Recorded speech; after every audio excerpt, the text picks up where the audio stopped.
বাংলাদেশের রাজনীতিতে বিএনপি বেশ কিছুদিন থেকেই একটা দাবি সামনে নিয়ে এসেছিল। সেই দাবিটা ছিল ৩ উপদেষ্টার পদত্যাগ। ২ জন ছাত্র উপদেষ্টা এবং নিরাপত্তা উপদেষ্টা ডক্টর খলিলুর রহমান এই ৩ জনের পদত্যাগ চেয়ে আসছিল এবং সরকারের নিরপেক্ষতা নষ্ট করার জন্য এই ৩ জনকে দায়ী করা হচ্ছিল। বিশেষ করে ২ জন ছাত্র উপদেষ্টাকে নিরপেক্ষতা ভঙ্গ করার জন্য দায়ী করা হচ্ছিল এবং স্বাধীনতা, সার্বভৌমত্ব, নিরাপত্তা এইগুলো বিষয়ে বিতর্ক তৈরি করার জন্য নিরাপত্তা উপদেষ্টা ডক্টর খলিলুর রহমানের তারা পদত্যাগ চেয়ে আসছিল। ছাত্র উপদেষ্টা আসিফ মাহমুদ সজীব ভুঁইয়ার পদত্যাগটা সামনে এসেছিল ইশরাক হোসেনকে ঢাকা দক্ষিণের মেয়র ঘোষণা নিয়ে তালবাহানার অভিযোগে। তখন থেকেই এই দাবিটা সামনে এসেছিল, কিন্তু পরবর্তীতে দাবিটা স্থিমিত হয়ে যেতেও দেখেছি। এবার ব্যাপারটা আরও বেশি মজাদার হয়ে উঠল। মনে হচ্ছে যে বিএনপি তাদের এই দাবি থেকে পুরোপুরি সরে এসেছে। ৩ উপদেষ্টার পদত্যাগ দাবি এখন আর বিএনপির এজেন্ডার মধ্যে নেই, তেমনটাই আলোচনা হচ্ছে। বিশেষ করে লন্ডনে তারেক রহমান এবং প্রফেসর ইউনূসের বৈঠকের মধ্য দিয়ে এই ব্যাপারটা আরও বেশি সামনে এসেছে এবং প্রচুর আলোচনা হচ্ছে এই ব্যাপারটা থেকে। বিএনপির বিভিন্ন নেতার কথাবার্তাতেও মনে হচ্ছে যে বিএনপি এই ইস্যুতে সরকারকে ছাড় দিয়েছে। ৩ উপদেষ্টার পদত্যাগ আর তারা চাইছে না। কি আসলে বিএনপির অবস্থান, বর্তমান অবস্থান? লন্ডনে বৈঠকেই বা ভেতরে 1-to-1 আলোচনায় কি হলো, সেই আলোচনা করবে এই ভিডিওতে। থাকবেন পলিটিক্স টিভির নিয়মিত আয়োজনে।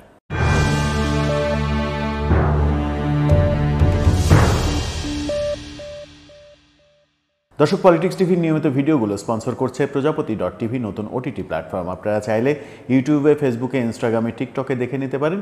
ডিসক্রিপশন বক্সে লিঙ্ক দেওয়া থাকবে, সেখান থেকেও আপনারা দেখে নিতে পারেন প্রজাপতির কার্যক্রম। চলে যাচ্ছি মূল ভিডিওতে। বলছিলাম ৩ জন উপদেষ্টার পদত্যাগ চেয়ে আসছিল বিএনপি, সেই চাওয়া থেকে বিএনপি সরে আসলো কিনা দৃশ্যত সেটাই মনে হচ্ছে। বিশেষ করে তারেক রহমানের সঙ্গে প্রধান উপদেষ্টার যে বৈঠক, সেই বৈঠকে যখন ডক্টর খলিলুর রহমান তারেক রহমানকে রিসিপশন দেন, তখন প্রশ্নটা সামনে এসেছে এবং তারপরে মিটিংয়ে খলিলুর রহমান অন্যতম মুখ্য ভূমিকা পালন করেন। এরপরে সংবাদ সম্মেলনে খলিলুর রহমান বাংলাদেশের সরকারের পক্ষ থেকে কথা বলেন এবং আমির খসরু মাহমুদ চৌধুরী বিএনপির পক্ষ থেকে কথা বলেন। এর আগে খলিলুর রহমানের সঙ্গে বিএনপির যে দ্বিপাক্ষিক মিটিং, সেই মিটিং আমির খসরু মাহমুদ চৌধুরী করেছেন তারেক রহমান এবং প্রধান উপদেষ্টার মিটিংয়ের আগে। অর্থাৎ নীতি নির্ধারণী সিদ্ধান্ত খলিলুর রহমানের সঙ্গেই আমির খসরু মাহমুদ চৌধুরীর হয়েছে। তারপরে তারেক রহমান এবং প্রধান উপদেষ্টার মধ্যে মিটিং হয়েছে, 1-to-1 আলোচনা হয়েছে। যে আলোচনার মধ্যকার ব্যাপার স্যাপারগুলো এখনও বাইরে আসেনি। সেখান থেকেই একটা মেসেজ বাইরে আসছে। বিএনপি নেতাদের বিভিন্ন কথাবার্তায় মনে হচ্ছে যে বিএনপি আপাতত এই ৩ উপদেষ্টার পদত্যাগ ব্যাপারটাতে ছাড় দিয়েছে সরকারকে। সরকারের কাছে এই দাবিটা বিএনপির আর নেই। তার মানে কি বিএনপির কাছে সরকার এই মুহূর্তে নিরপেক্ষ হয়ে গেল? যে সরকারকে নিরপেক্ষতা নিয়ে প্রশ্ন করা হলো, সরকারের নিরপেক্ষতা নেই এই প্রশ্ন করা হলো, সরকার এনসিপির দিকে ঝুঁকে পড়েছে, জামাতের দিকে ঝুঁকে পড়েছে বলা হলো, সেখান থেকে বিএনপি কার্যত সরে আসলো এমনটাই মনে হচ্ছে এবং এটা স্পষ্ট এখন যে বিএনপি এই ব্যাপারটাতে ছাড় দিয়েছে। লন্ডনের বৈঠক থেকেও এই বার্তাটা স্পষ্ট হয়েছে যে বিএনপির আর এই দাবি নেই। কারণ খলিলুর রহমানই যেহেতু এই তারেক রহমানের সঙ্গে বৈঠকের অনেকটা মধ্যস্থতা এবং প্রধান ভূমিকা পালন করতে দেখেছি আমরা, প্রেস কনফারেন্সেও তাকে কথা বলতে দেখেছি, সুতরাং তার ব্যাপারে যদি অমত থাকে তাহলে খলিলুর রহমান লাইমলাইটে থাকতে পারতেন না।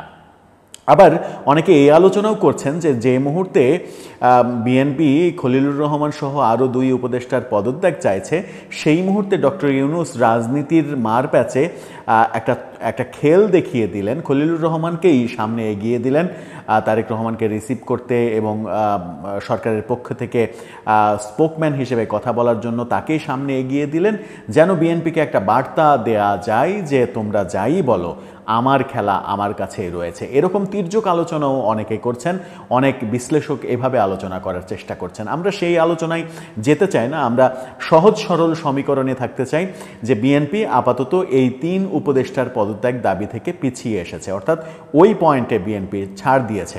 তাহলে সরকার বিএনপিকে কোন কোন পয়েন্টে ছাড় দিয়েছে এই প্রশ্নটা সামনে আসে। সরকার দৃশ্যত একটা পয়েন্টে ছাড় দিয়েছে বলেই মনে হচ্ছে, সেটা হচ্ছে এপ্রিলে নির্বাচন থেকে সরকার ফেব্রুয়ারির প্রথমার্ধে নির্বাচনের ব্যাপারে রাজি হয়েছে। কিন্তু আদৌ কি সরকার সেটাতে রাজি হয়েছে? কারণ সেখানে তো শর্ত জুড়ে দেওয়া হয়েছে, নানা রকমের শর্তের মারপ্যাচে সেই কথাটা বলা হয়েছে। যৌথ বিবৃতিতেও যেটা রয়েছে সেই শর্তগুলো, যদি সমস্ত প্রস্তুতি শেষ হয়, যদি বিচার প্রক্রিয়া এবং সংস্কার প্রক্রিয়া একটা কার্যকর পরিস্থিতিতে যায়, তাহলে এপ্রিলের প্রথমার্ধে নির্বাচন করা যেতে পারে, এরকম শর্ত জুড়ে দেওয়া হয়েছে। সরকার তো ইচ্ছা করলে ফেব্রুয়ারির কাছাকাছি সময়ে গিয়ে বলতেও পারে যে যে শর্তগুলো দেওয়া হয়েছিল সেগুলো আসলে ফুলফিল হয়নি, তাই ফেব্রুয়ারিতে নির্বাচন হচ্ছে না। এই আলোচনাটাও অনেকে করছেন। তখন বিএনপি কি করবে? তার মানে হচ্ছে যে সরকারের রাজনৈতিক মারপ্যাচে বিএনপি এক ধরনের ধাক্কা খেলো কিনা এই প্রশ্নও অনেকে করছেন। অনেক প্রশ্ন আসছে, অনেক প্রশ্ন জাগছে। যেমন একটা বড় প্রশ্ন জাগছে যে তারেক রহমানের সঙ্গে প্রধান উপদেষ্টার যে 1-to-1 মিটিং হয়েছে, সবাইকে বাদ দিয়ে একা একা তারা যে কথা বলেছেন, সেই কথাতে কি আলোচনা হয়েছে সেই ব্যাপারে এখনও ধোঁয়াশা রাখা হয়েছে।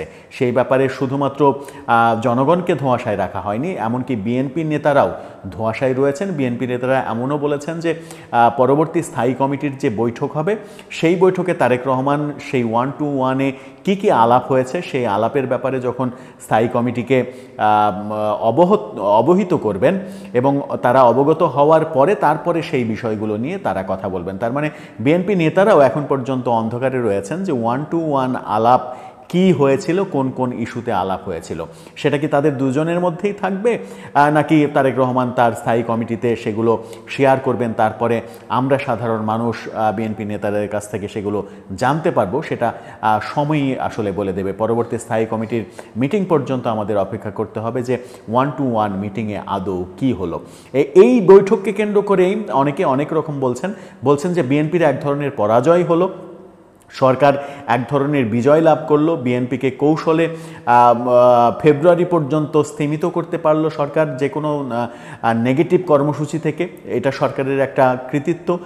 তারপরে সরকার সময় মতো তার পদক্ষেপ নেবে, এরকম অনেকে বলছেন। আবার বলছেন যে সরকার এক ধরনের পিছু হটলো, সরকার বিএনপির গুরুত্ব বুঝতে পারলো এবং বিএনপির গুরুত্ব বুঝতে পেরে সরকার বিএনপির কাছে এক ধরনের নতি স্বীকার করলো। সেই কারণেই নির্বাচনের ব্যাপারটা এপ্রিল থেকে ফেব্রুয়ারিতে আনার ব্যাপারে এক ধরনের সম্মতি তারা দিয়েছে। আদতে কোনটা, বাস্তবতা আসলে কোনটা, সেই আলোচনা হয়তো সামনে অব্যাহত থাকবে। দর্শক, আপনার কি মনে হয়, কে আসলে এই মিটিংয়ে জিতলো, বিএনপি নাকি সরকার? আপনার মতামত জানিয়ে লিখতে পারেন আমাদের কমেন্ট বক্সে।